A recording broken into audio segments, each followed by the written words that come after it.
Olá, eu sou o Ricardo Nakarato, gerente de marketing da Ponto Mais, e esse é o Ponto ao Cubo, o podcast onde o mundo dos negócios, a gestão de pessoas e a tecnologia se encontram. Antes da gente começar o episódio, já peço para você seguir o Ponto ao Cubo no Instagram. Estamos lá como @Ponto ao Cubo. O episódio sai no YouTube, no Spotify, no Apple Podcast, na Deezer, então todo o seu player e reprodutor de podcast vai acabar conseguindo consumir o nosso conteúdo. O episódio de hoje é sobre os delírios de carreira. Aproveita, tá incrível. Fala pessoal, tudo bem? Estamos começando mais um episódio do Ponto ao Cubo. É muito legal poder estar gravando novamente de maneira presencial. Lembrando que aqui está todo mundo 100% vacinado, testado contra o Covid, tá tudo certo, tá tudo bem. Gente, hoje a gente tem uma convidada muito especial aqui. Paula, acho que em vez de eu te apresentar, eu quero muito que você conte para o nosso público quem é a Paula. Para quem ainda não conhece, porque eu imagino que a maioria das pessoas já conheçam. Então, fala pra gente quem é a Paula. Muito obrigada, Naka. Acho que a felicidade que você sente é a mesma felicidade que eu sinto de, depois de muito tempo, estar no momento presencial. Falando um pouco sobre mim, gente, eu acho que talvez o melhor termo seja a multicarreira, uma pessoa que vende o seu conhecimento de muitas formas. Isso é uma tendência, inclusive, talvez já seja até um gancho aqui para o nosso episódio de hoje. Eu sou mentora de carreira, sou professora universitária. Eu posso dizer que eu sou uma profissional influencer. Eu não sou uma influenciadora dessas tradicionais, mas dentro do nicho de carreira, acredito que sim. E faço projetos criativos, atuo também como consultora em organizações. Tenho uma carreira muito dinâmica, muito interessante, cheia de aventuras, mas o tema central é carreira. Junto com a Paula e aqui comigo a gente tem a Elis. Fala, Elis, tudo bem? Seja bem-vinda de novo ao Ponto ao Cubo. Faz tempo que você não vem gravar com a gente, agora tá aqui, presencial, vacinada, sem máscara, feliz. Elis, se apresenta pra gente.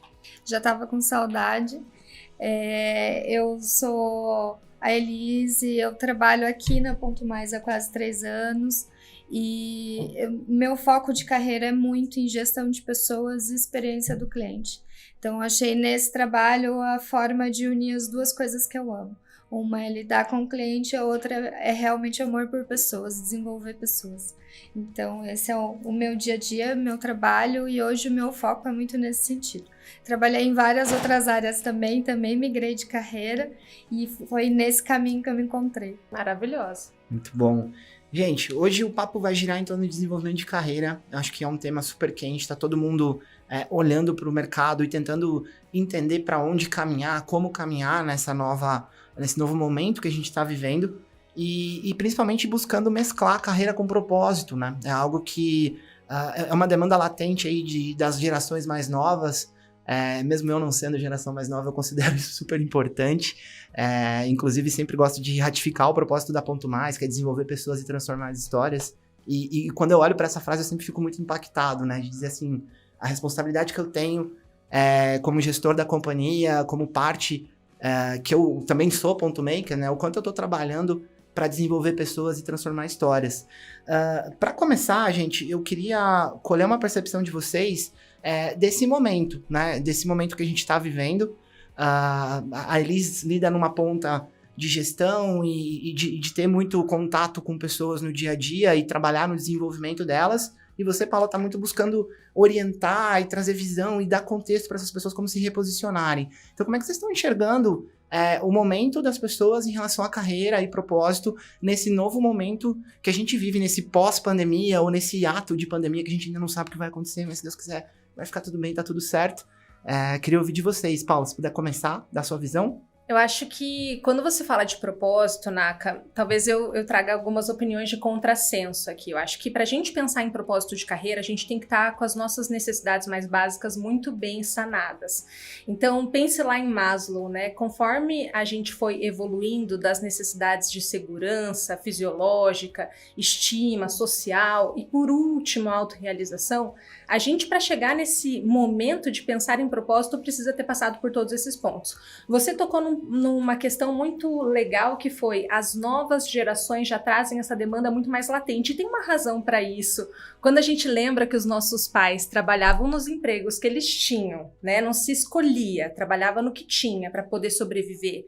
E que talvez a nossa geração tenha sido uma das primeiras que teve a oportunidade de escolher o que estudar e onde ia trabalhar, faz sentido que os mais novos do que nós já cheguem com essas necessidades mais sanadas e muito questionando, eu vou passar minha vida inteira trabalhando para pagar conta ou eu vou realmente achar um sentido nisso tudo?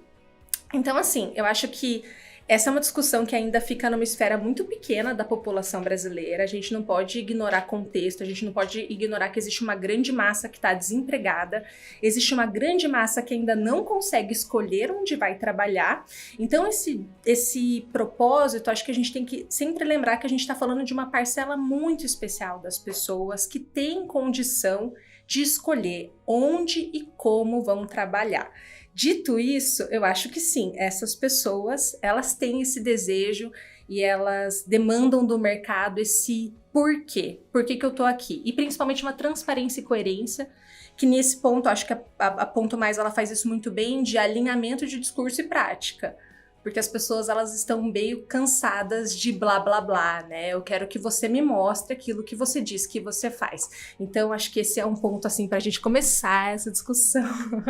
e chama a Elis pra somar com essa visão, né? E o mercado, ele fala muito de propósito, a internet fala muito de propósito, o que você quer da sua vida, o que você vai fazer de diferente amanhã, como é que você consegue ser a pessoa de sucesso que o outro já é. Então existe uma cobrança absurda.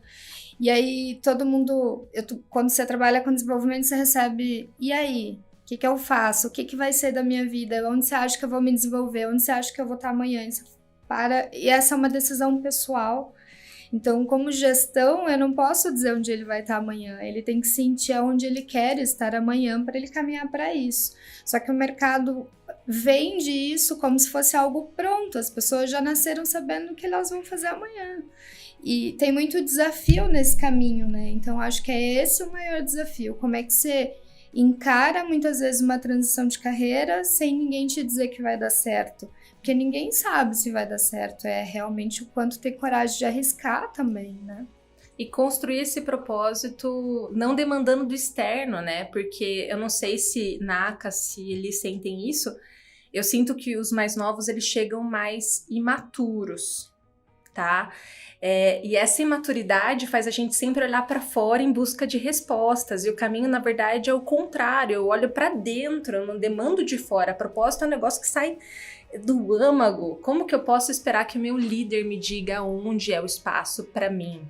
Então, acho que existe uma transferência, né, dessa responsabilidade, mas assim, essa construção deveria ter sido feita antes e acaba que as organizações, às vezes, são as responsáveis por dar essa educação emocional, socioemocional, às vezes até ajudar nesse autoconhecimento para empoderamento. E acho que é legal trazer aqui que encontrar o propósito não é fácil. E ele é uma jornada da sua vida, assim. Você vai ter momentos onde o teu propósito vai estar apontando para um caminho, tu vai virar e mudar de caminho em algum momento, mas eu acho que passa muito pelo o autoconhecimento. O quanto eu tô realizado e me conheço e entendo do meu momento e tô linkando isso com o que eu tô buscando no mercado e tô me posicionando no mercado de trabalho.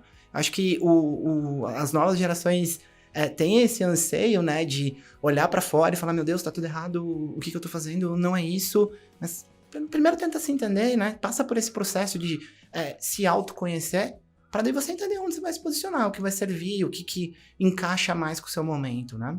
Antigamente, até aproveitando, os pais diziam, né, não, você vai estudar isso aqui, você vai trabalhar nisso aqui, você vai vir para a empresa que eu trabalho e eu já tenho uma vaga lá para você, e aí começava todo, então, às vezes lá 40 anos, 50 anos, você estava infeliz no teu profissional porque você seguiu o que foi direcionado para você. E aí hoje mudou muito e mudou mais ainda quando as pessoas começaram a fazer teste de aptidão e todo o processo para realmente sair desse mundo, né? E é o paradoxo da escolha, Elis. Antes eu tinha poucas escolhas, então eu tinha menos tempo para ter angústia. Agora, quando eu vou fazer um curso superior, não é mais só contabilidade, direito e psicologia. Existe 30 milhões de opções, EAD, online, presencial, semipresencial. Existe o ensino internacional, então é tanta opção. É tudo tanto que é uma perturbação. E potencializado pela rede social, onde todo mundo é tão incrível e só eu que não sou. Por quê? Vocês são perfeitos. O que tá acontecendo de errado comigo? Meu Deus. Mas eu acho que essa linkagem com a visão de família, né? Isso acaba pesando, né? Ajudou a formar o mercado e um pouco do que a gente vê hoje, né, em relação às profissões e tal, mas eu acho que essa mudança, essa transformação de que o trabalho tá passando, né, o trabalho tá se reinventando, e acho que a forma como a gente encara o trabalho tá muito diferente. Eu tenho alguns números aqui, gente, eu vou colar, tá, não tenho vergonha de ler aqui, tá, acho que é para acrescentar na conversa, então tá tudo bem. Tem uma matéria bem legal que saiu na Forbes, onde a gente fala de carreira, e o Instituto Dom Cabral traz algumas informações, e uma delas é que 58% dos brasileiros, mesmo durante a pandemia aí de casa, se viram mais produtivos nesse momento. Então aqui a gente começa a entender que, olha, antes para eu ir trabalhar, eu precisava me deslocar até a empresa, trabalhar, render e produzir. Quando a gente entende que existe a possibilidade dessa adaptação, o mercado está se transformando, a gente tem novas profissões e tem pessoas enxergando que conseguem ser mais produtivas, eu acho que a demanda que a gente recebe em relação à carreira, ela começa a mudar. E você, Elis, você aqui na Ponto tem um time de atendimento, que é um time mais jovem. Como é que essas pessoas estão chegando para começar a carreira ou para dar esses primeiros passos? E quem está vindo de outras gerações, o que você tem percebido de diferença em relação a esse novo momento do trabalho, dessa transformação do trabalho? Eu acho que se confirma muito do que a Paula falou, no sentido de eu tenho muita escolha. E aí, mesmo nas entrevistas, a gente percebe que eles não sabem o que eles querem. Por que você está fazendo a entrevista comigo hoje? Por que você quer sair de onde está? O que você quer amanhã para a tua carreira? Quando a gente fala de desenvolvimento, eu preciso entender aonde ele quer chegar para saber se eu vou suprir isso. Porque daí eu contrato uma pessoa maravilhosa, tiro ela de onde ela está e não vou suprir a necessidade dela aqui dentro. E aí, muitas vezes, a grande maioria não sabe. Ele fala, olha, eu não sei, eu tentei isso na minha empresa, achei que seria interessante, mas não sei, olha, eu estou estudando isso, mas a maioria já mudou de faculdade 3 vezes. Então, o que eu vejo o cenário as pessoas hoje precisam de muita ajuda, muito direcionamento, que realmente eles estão bem perdidos nesse sentido. Eles ainda não encontraram algo que eles tenham paixão para fazer, algo que realmente brilhe o olho deles, assim, seja em estudo, seja em trabalho. Então, essa é a grande realidade. E aí, quando você vê que alguém está muito perdido, muitas vezes já aconteceu muitas vezes, você termina a entrevista, você sabe que você não vai contratar a pessoa, mas você deixa dicas para ela de coisas que ela falou que gosta, o que quer fazer, porque você se sente tão preocupado com aquela situação que é difícil e realmente eles estão muito perdidos. Eles têm, e é bom que eles são novos, podem fazer muitas tentativas, e essa é a parte boa. Se não tiver medo de tentar, ótimo, mas se ele não tiver coragem para tentar várias coisas, também você sente que ele daqui 10 anos ainda vai estar tentando se achar, tentando se descobrir, né? E acho que hoje a gente está nesse tempo, né? A possibilidade da redescoberta é muito grande. Paula, o que você está encontrando na demanda pela tua mentoria? Como que essas pessoas chegam até você? E daí eu imagino que você deve pegar também uma fatia não só dessa nova geração, você deve lidar com pessoas de outras gerações também, e que estão entendendo essa adaptação do mercado de trabalho e devem estar muito ansiosas para dizer assim, cara, como que eu me posiciono e como que eu me mantenho atualizado nesse novo momento? Você falou muito bem, existem dores que são diferentes. Para seguir o que a Elis estava trazendo, o jovem, ele chega muito carente de uma orientação, ele chega num extremo, né? Lembra que as antigas gerações, elas não tinham muito esse, vou colocar a palavra protagonismo, não sei se é a melhor palavra, mas não se questionava o mercado do trabalho. A gente sabia que a gente ia para o trabalho e que a gente tinha que sentar e trabalhar, baixar a cabeça, era o manda quem pode, obedece quem tem juízo. A gente saiu desse extremo para um extremo de eu quero um lugar que me dê felicidade, que faça eu ser feliz o tempo todo, fazer as coisas que eu gosto o tempo todo, uma empresa que seja perfeita. Eu acho que existe uma idealização exacerbada do que é o mundo do trabalho e que só é possível fazer porque essa geração muitas vezes tem uma costa quente. A gente está falando de uma geração que foi muito super protegida. Os dados são de 90 para frente, houve uma super proteção. Inclusive, existe um livro muito interessante para pessoas jovens, para pais, que Pais Superprotetores, Filhos Bananas. Então, a gente vê o jovem, ele esperando do mercado de trabalho algo que talvez nem combine com o trabalho. Que trabalho é esse que você faz sempre o que você gosta o tempo todo? Que trabalho é esse que te supre toda a carência da sua vida? Isso não existe. Então, eu vejo que o jovem, ele tá numa idealização total, que a gente, conforme vai ganhando maturidade na vida, vai entendendo que a gente tem que escolher os problemas que a gente quer lidar e que não existe empresa perfeita. Então... Perfeito. Acho que esse livro resume um pouco daí. Eu trago a minha visão como gestor também aqui na Ponto. É muito isso, assim, a gente entender que, olha, o mundo é esse e talvez você precise também ser flexível e se adaptar. E não tá errado. E muito assim, buscar o ponto de equilíbrio. Até onde para mim faz sentido eu me adaptar, até onde eu tô confortável me adaptando, e entendendo que se eu não conseguir me adaptar, ótimo, eu não tô falhando. Talvez eu não tenha encontrado ainda o meu lugar, o meu momento. Eu sinto muito que as pessoas vêm, conseguem a posição, conseguem o emprego, vêm pra vaga, entram e querem resolver, demonstrar e ser o mais eficiente. E, cara, isso em 2, 3 meses, com 6 meses que é uma promoção, com 1 ano que assume uma gestão. E não se dá tempo pra permitir errar, aprender e crescer. Não gera uma estabilidade. Não dá tempo tem de uma linha, né, de crescimento. Ele entra a rampa muito alto, mas também desce muito rápido. Elis, eu recebi um chamado de um rapaz esses dias que eu fiquei assim em estado de choque. A mensagem era a seguinte: sempre tem uns casos cabeludos no inbox do meu Instagram, eu chamo de casos de família empresarial. Maravilhoso. Isso cabe uma série exclusiva de conteúdo sobre isso. A gente podia fazer, Naka, porque cada coisa... E o rapaz falando assim: Paulo, estou muito preocupado, tenho 24 anos e ainda não sou gestor. Tenho medo de não conseguir a posição até os 30, porque me falaram que se eu não for líder até os 30, devo trocar de profissão porque falhei. Eu falei, gente, primeiro, quem que te falou essa porca? Quem que te deu essa orientação? Gente, a gente vai viver até os 76 anos. Primeiro, tem tempo, querido. Segundo, para ser líder, para ser gestor, a gente tem que ter uma musculatura. Não se constrói isso do dia para a noite. Terceiro, as estruturas no Brasil ainda são piramidais. Quando a gente fala de estrutura flat, horizontal, a gente está falando de um percentual de 0,0 das organizações. Não tem espaço para todo mundo. Então, talvez você seja um baita profissional que nunca vai sentar numa cadeira de gestão. Você falhou? Você nunca. É uma porcaria? Você não vale nada? Então, olha a ideia do ser humaninho que a gente... Eu fico assim, meu Deus, quem que te falou? Quem que te orientou?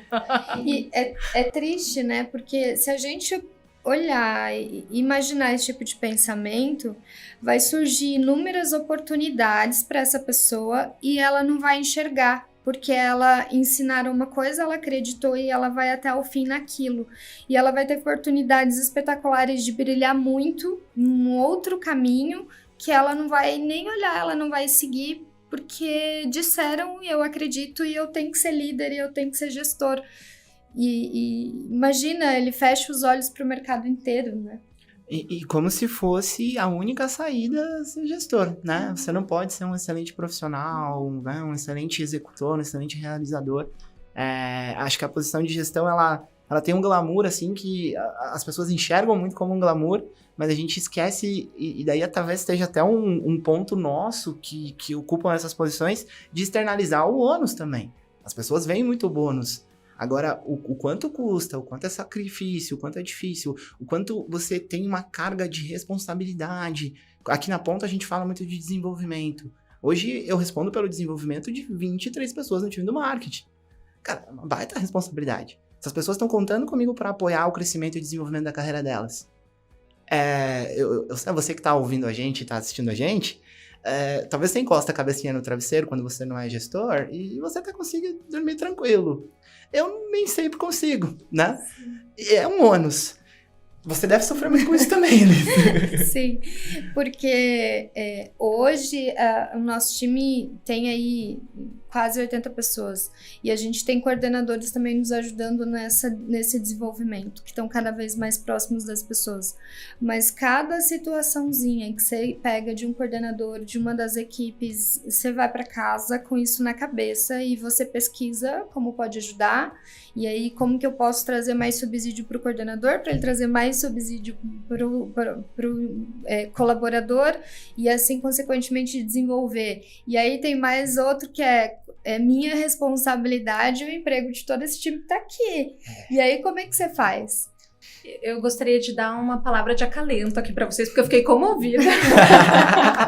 Gente, existe um modelo culturalmente difundido no Brasil que é: eu espero do líder um pai, assim como eu espero do governo um pai. Isso prejudica liderado e prejudica líder.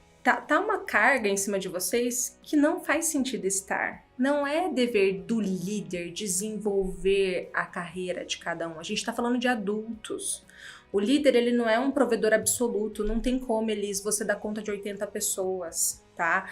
Então, assim, você é uma facilitadora, com certeza, mas você pode pouco quando a gente pensa em carreira, em vontade, em desejo. A empresa pode pouco, é a tua vida, as nossas expectativas, elas são infinitas.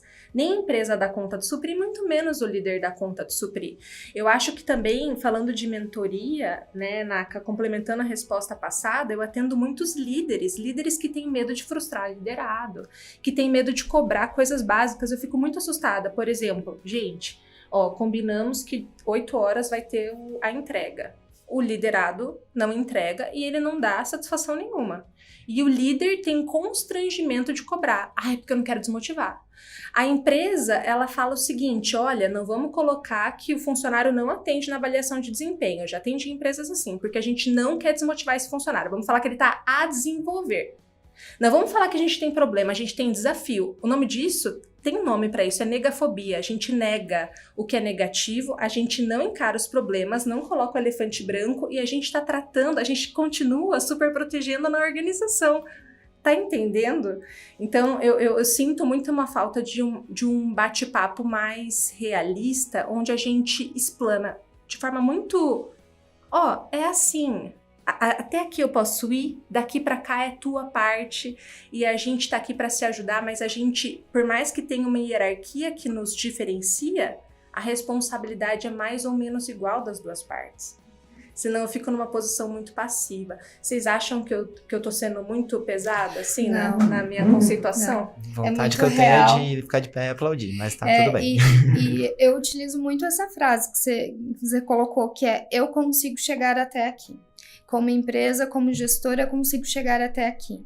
Daqui para frente, eu posso te indicar caminhos que você pode procurar pessoas que te ajudem em todas as situações, né? Seja uma questão de saúde, seja uma questão de desenvolvimento, de estudo. E aí, eu levo muito no sentido de, se você, nesse caminho, precisar de alguma dica que eu puder dar, eu continuo aqui. Mas o meu papel como empresa até aqui. Porque não tenho como ir além, porque uma parte é minha, mas a outra parte é completamente sua.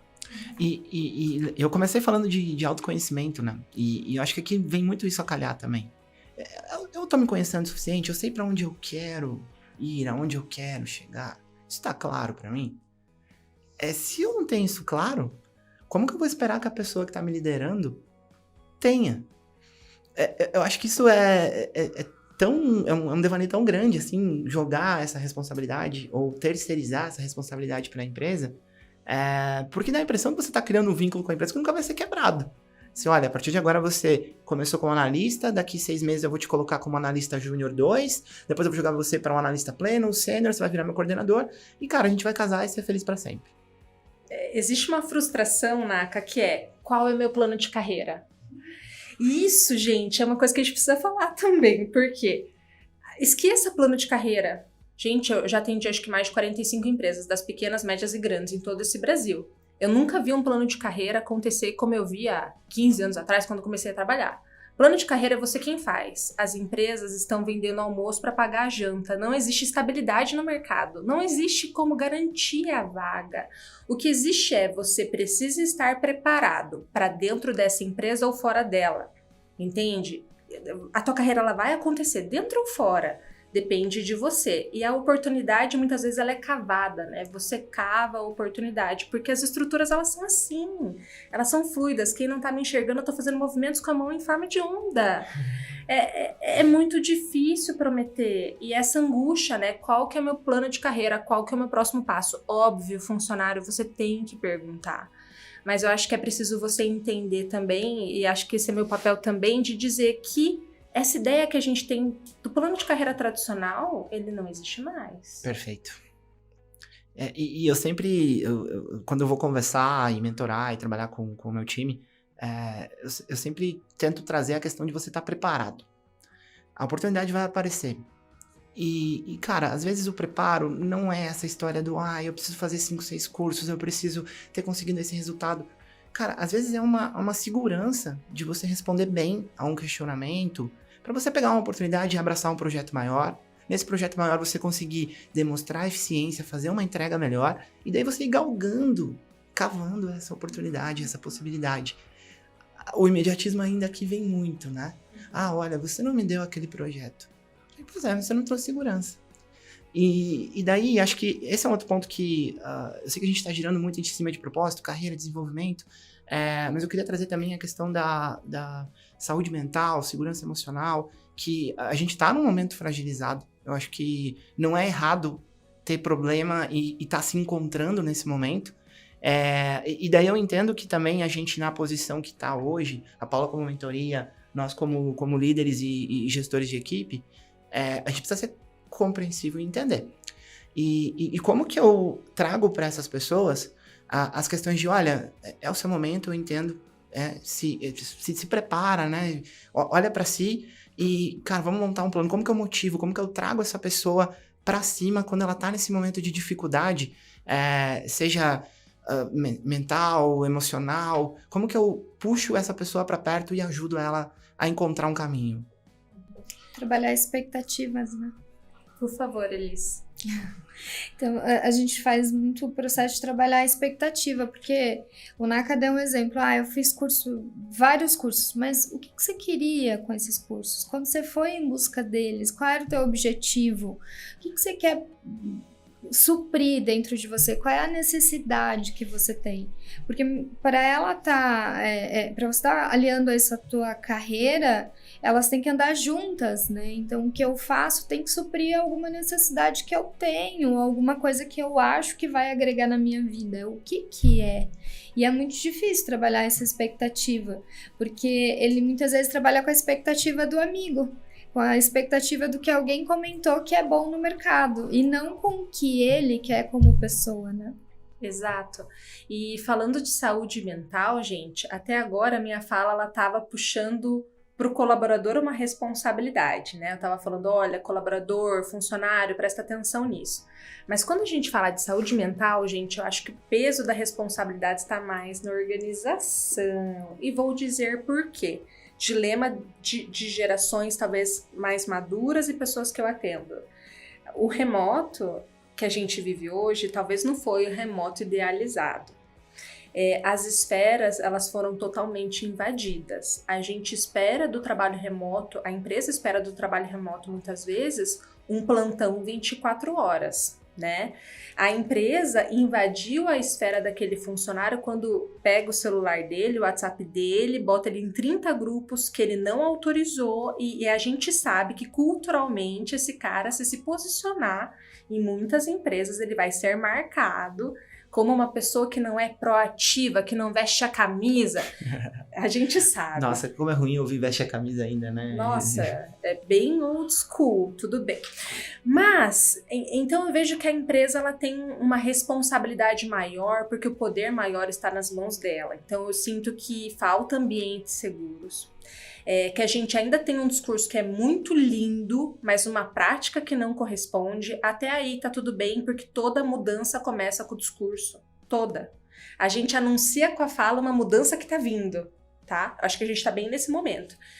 As empresas, elas têm hoje programas de terapia, etc., mas assim, né, gente, ok, eu tô te dando um subsídio, eu tô te dando uma muleta, mas o problema é estrutural.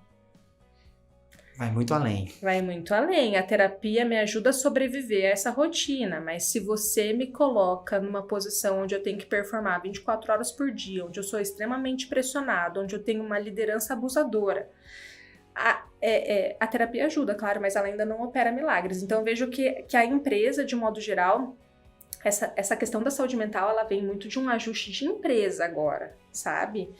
Garantir espaços saudáveis, garantir lideranças saudáveis. Eu nem culpo a liderança, porque eu vejo que essa média liderança, ela é totalmente esmagada e pouco assistida. A gente tem o topo, que demanda, a gente tem a média gestão pressionada pelo topo e pressionada pela base, abandonada. Então, é um momento difícil. Se eu tenho uma liderança disfuncional, eu tenho uma cultura disfuncional. É fácil culpar o líder, mas o problema não é a estrutura. A empresa é doente. Entende? O resultado é a qualquer preço. E é uma cultura de meritocracia. A gente vive isso e assim, precisa entender e como se recolocar, né? O mercado está se transformando, o mundo exterior está se transformando. É muito sandice você achar que a sua empresa não precisa se transformar, porque você não precisa estar atento a isso. Então, acho que cada vez mais a gente vai demandar das empresas esse tipo de suporte. É um suporte que tem que vir de forma linear e todo mundo tem que estar com um discurso muito bem alinhado, porque também não é só concordar e ser conivente.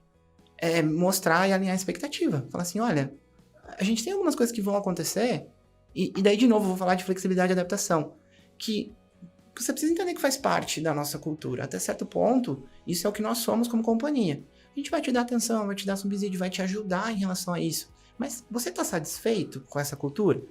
Você entende que isso é bom o suficiente para você? E também o dono, né? E daí eu não estou falando da alta, como você falou, entender o quanto a cultura tem que ser transformada, mutada e adaptada nesse momento também. Eu entendo muito que vem assim, olha, somos isso. Somos isso, somos isso, somos isso. Beleza, legal, mas vamos pegar e se adaptar também. O mundo tá mudando, o mundo tá se transformando. Gente, eu vou trazer agora um outro gancho aqui, ó. Fiz até um gancho, né?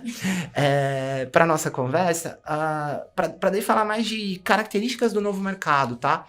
A gente também aqui, liçãozinha de casa, né? O time do marketing foi atrás de alguns conteúdos para ajudar a brilhantar a nossa conversa. Obrigado, Thiago. Obrigado, Alice, que ajudaram a gente a construir esse roteiro.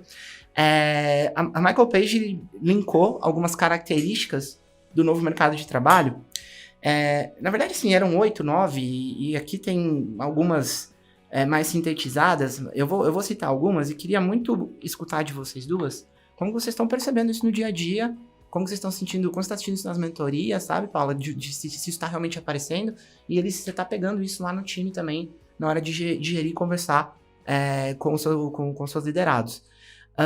Aqui a gente fala de uma concorrência maior, de mais concorrência, e daí acho que aqui em âmbito geral, tanto no mercado de trabalho quanto para as empresas, né?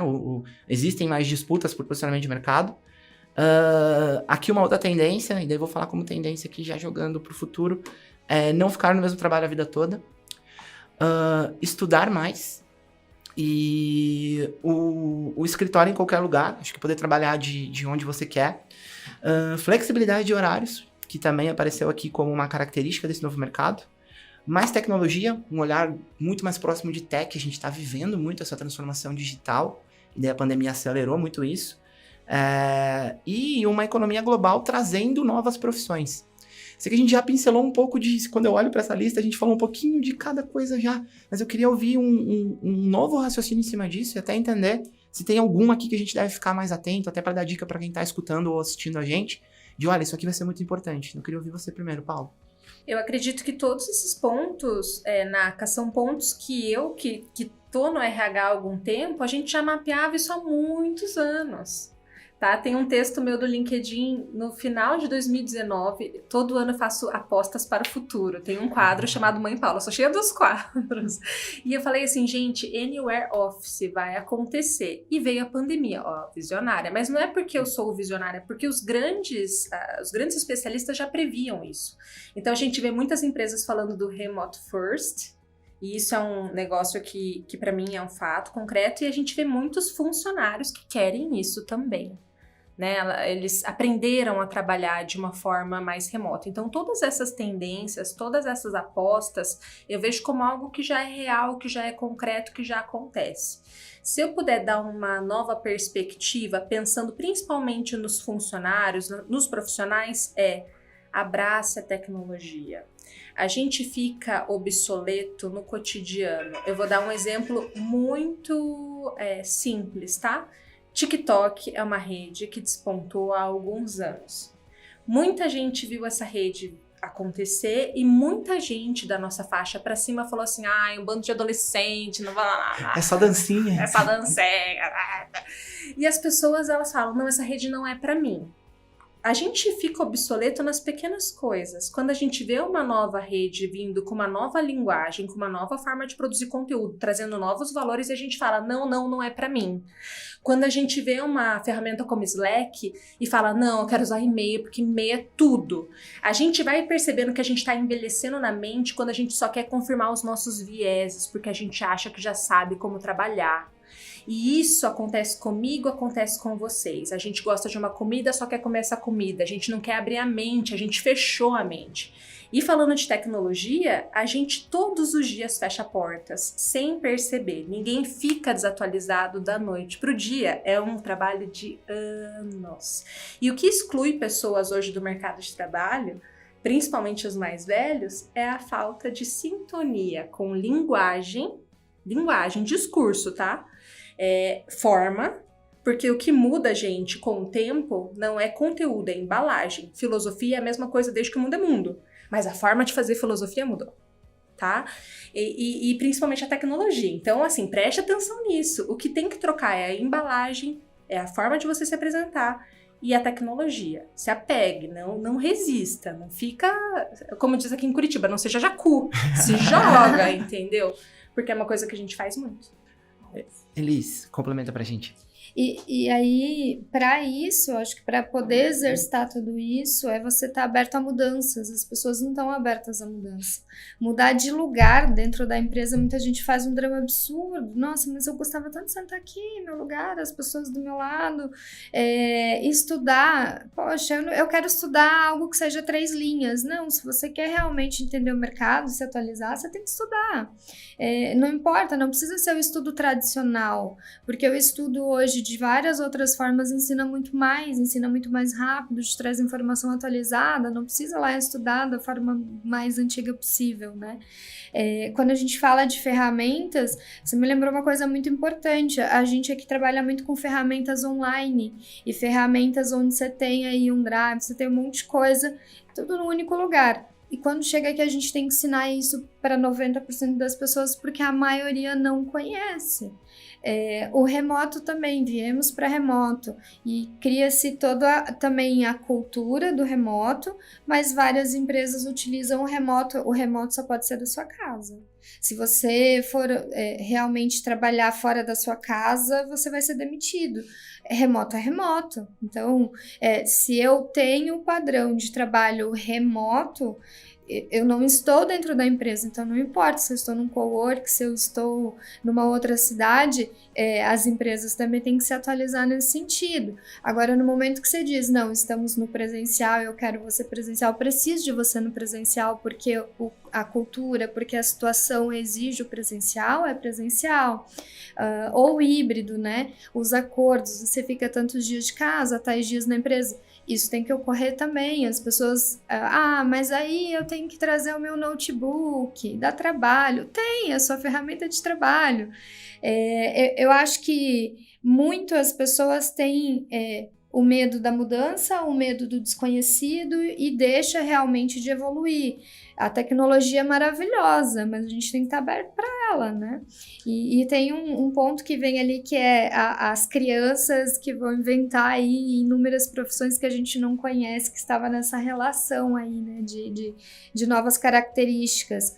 Realmente, as crianças, elas estão voando, elas vêm um aviãozinho, assim, então não consigo imaginar as milhões de coisas que ainda vão surgir, e aí depende da gente estar pronto ou não para isso, né? E quem trabalha comigo ou me conhece sabe o quanto eu falo do meu filho. O Léo tem 4 anos, e se você largar um celular na mão dele, ele mexe em tudo, ele faz tudo, ele baixa jogo, assiste vídeo, ele bate foto, ele brinca com a lanterna. É uma coisa que, se eu olhar pra minha geração e como eu fui criado, eu fui conseguir um celular com 18, 19 anos, do meu salário, do meu primeiro emprego. E muita gente, e daí assim, questões sociais e tal, de não ter a condição e tal, isso acontece muito ainda, mas eu acho que a tecnologia tá muito mais difundida. Acho que tá muito mais fácil você consumir tecnologia hoje. Então, é muito aproveitar os momentos. Eu acho que tem quando eu olho para essas características do novo mercado, elas têm muita linkagem uma com a outra. E daí quando a gente fala de estudar tecnologia, a parte de buscar as novas profissões, então, esteja aberto, né? Um pouco disso que a gente está trazendo, né? De você poder ser flexível ao ponto de, olha, vou conhecer essa tecnologia. E daí isso é dica para nova geração, velha geração, milênio, geração Z. Cara, esteja aberto. Se entenda, se autoconheça, estude, se aprimore, e eu acho que isso vai te ajudar muito a você se preparar para onde você quer chegar. Uma coisa que eu sinto muita falta hoje, e vejo que a questão do imediatismo fala muito alto aqui, para onde você tá olhando para daqui 3, 4 anos? Não é papo de RH, gente. Eu sei que eu brinco até nas entrevistas assim, olha, vou fazer uma pergunta aqui que é de RH, assim, o que você espera para daqui 5 anos? Eu acho que você tem que ter isso em mente e trocar isso. Mas você tem que ter ele em mente. E hoje as pessoas não têm. E tudo bem trocar, né? Perfeito. Tá tudo bem você trocar de opinião. Só e de sonho e de desejo, mas tenha pelo menos um, para você acordar todo dia querendo ter algo, conseguir alcançar, se sentir realizado em alguma coisa, né? É mais fácil ajustar um plano do que criar um do zero. E eu vejo que a pandemia, ela pegou muita gente de surpresa, porque as pessoas, elas não tinham planejamento nenhum. Então não era uma coisa de, eu vou ajustar a rota. Pô, não tinha rota nenhuma. Nunca teve rota. Nunca teve rota. Então, sabe aquela onda que vem, você fica na beira da praia tomando caldo, em cima de caldo? Foi assim que tem acontecido. E mercado é assim desde, gente, 2008 teve crise, 2015 a gente teve crise política. Eu vejo o mercado só retraindo. E as pessoas naquele Olimpo, né? Os grandes líderes, as grandes pessoas, elas não cogitavam que as coisas mudariam. Então, assim, eu gosto muito dessa frase, esteja esperando o melhor, preparado para o pior. Perfeito. Sabe? Visão do apocalipse, mas assim, esteja preparado para o pior, esperando o melhor. Seja um otimista realista, mas não seja um alienado, assim, uma pessoa que, nossa, sabe? Que fica na internet achando que aquilo é realidade. Ou qualquer notícia ruim, sua vida já acabou. Não. Você falou uma coisa muito perfeita no começo, que foi: nós temos problemas para resolver e vamos resolver os problemas. Você puxa um, resolve. Você puxa o outro, resolve. E a mudança que a gente ainda vai passar, porque vai mudar muito ainda o mundo, o mercado e tudo, se você puxar um problema uma de cada vez, não quer dizer que você vai ter um problema por vez, mas decida qual você vai resolver agora. Senão você vai pirar, e aí acabou, né? Gente do céu, a gente tem papo aqui para mais uns 40, 50 minutos, 2 horas, 3, mas tá acabando, tá? E eu sempre gosto de trazer, para esse momento de quando tá acabando, uma dica, assim. E a gente falou muito aqui de líder, de gestor, e a gente tá falando também de colaborador, da pessoa que tá procurando uma posição ou até mesmo fazer uma transição de carreira. E daí, Paulo, eu queria ouvir de você dicas para esses 2 perfis, que são diferentes e ao mesmo tempo eles podem estar unidos, né, em alguma situação. Então, ajuda a quem está ouvindo a gente, ajuda quem está assistindo a gente a encontrar esse seu momento de recolocação ou de transformação ou de encontrar um propósito no trabalho. vou pegar o gancho do propósito, porque a gente abriu com propósito e eu acho que a gente pode encerrar com propósito, tá?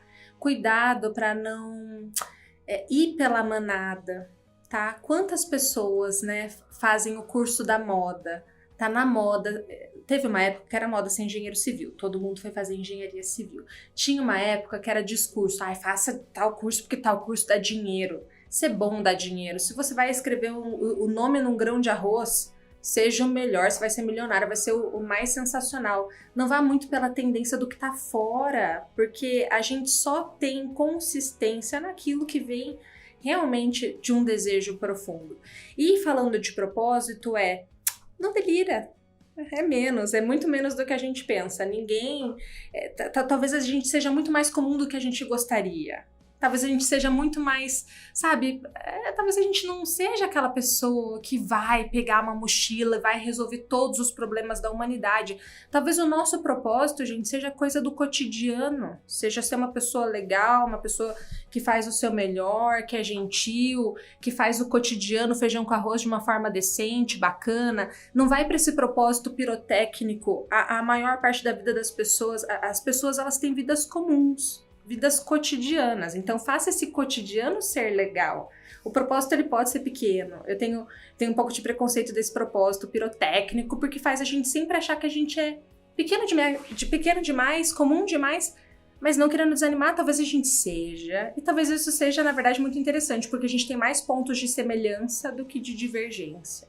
80% das pessoas vai ter uma vida comum, e essa vida comum não necessariamente tem que ser chata, boba, sem graça.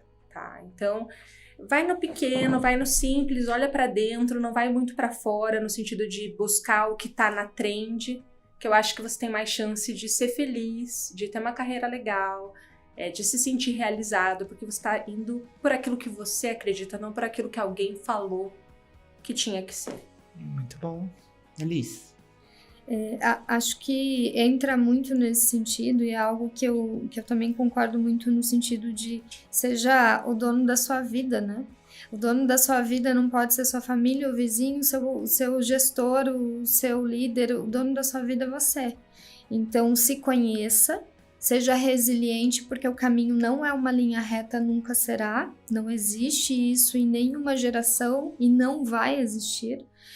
Você pode estar com o teu plano de vida lindo, maravilhoso, preparado, que vai ter alguma coisa nesse caminho, mas justamente seja a pessoa que vai ser dono da tua vida. Seja resiliente, aberto para oportunidade, disposto a aprender, porque todo dia a gente está aprendendo algo diferente, todo dia a gente aprende com quem a gente imagina que não vai nos ensinar, e às vezes tem muito a agregar para a gente, profissionalmente, pessoalmente, e realmente entenda, se você não consegue ter uma visão do que você quer daqui a 3 anos, 5 anos, tem o que você quer daqui a 1 ano. E quando você estiver conquistando isso, você vai dar com tanto orgulho que você vai querer continuar tendo um novo sonho. Não adianta eu querer sonhar o máximo de algo que tá tão irreal e que talvez eu não vou conseguir, porque hoje a moda sonhe, se é pra sonhar o extremo do alto.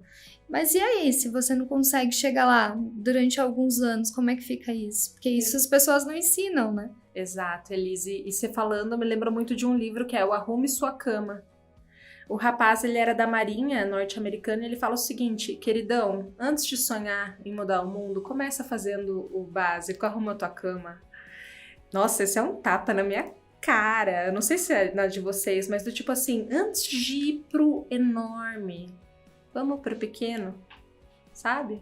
O pequeno tem valor. É muito isso, né? A gente acaba se cobrando e exigindo muito, né? Querendo esse máximo. E eu acho que não tá errado, tem que querer, né? Mas começa devagar, né? Dá um passo de cada vez. Acho que é bem importante você entender o seu caminho e fazer a mudança gradual, né? Não queira, do nada, alcançar o teto e chegar ao máximo e encontrar o seu limite. Vai se testando, vai se conhecendo. Acho que essa é a melhor dica que eu posso dar. Gente, queria dizer que foi muito bom estar aqui trocando essa ideia com vocês. Obrigado pela participação. Paula, deixa um recadinho final aí para quem tá ouvindo e assistindo a gente. Sigam a Paula no LinkedIn, nas redes sociais. Tem muito conteúdo bom. Eu amo o seu Instagram. Adoro o seu LinkedIn. Leio muito seus textos. Obrigado por ter vindo aqui e, por favor, Eu que agradeço. O recadinho é siga @paulaboarim se você quer aprender mais sobre temas de carreira, pensar junto comigo. Eu dou uma viajada, gente, mas não é pra ter razão, sabe, Naka? É pra gente pensar. Acho que a gente ganha quando pensa. E nesse sentido, eu te prometo boas provocações. Então siga @paulaboarim com N de navio. Muito bom. Elis, recadinho final. Recadinho final, eu queria agradecer muito essa participação, eu amei esse podcast. E de verdade, eu acho que queria muito deixar para as pessoas que ouviram a gente aqui, que a gente está aberto para dicas, para conversas, para realmente, se as pessoas quiserem trocar com a gente informação, a gente não tem a resposta do mundo, mas a gente sabe que o que a gente puder dar de dica, de vivência e do que a gente conhece de mercado, com certeza a gente vai fazer. E eu vou dar dica e vou fazer merchan. Brincadeira. A minha dica é: tem muito conteúdo bom no blog da Ponto Mais. Tem muito conteúdo bom no YouTube da Ponto Mais. Você vai encontrar outros episódios tão bons quanto esse, seguindo o Ponto ao Cubo nas redes sociais. Então, assim, aproveitem esses conteúdos que estão disponíveis e abertos na internet para se aprimorar, continuar estudando e evoluindo. Meninas, de novo, foi um prazer. Obrigado pela participação. E, galera, espero poder ver vocês em breve. Valeu. Tchau, tchau!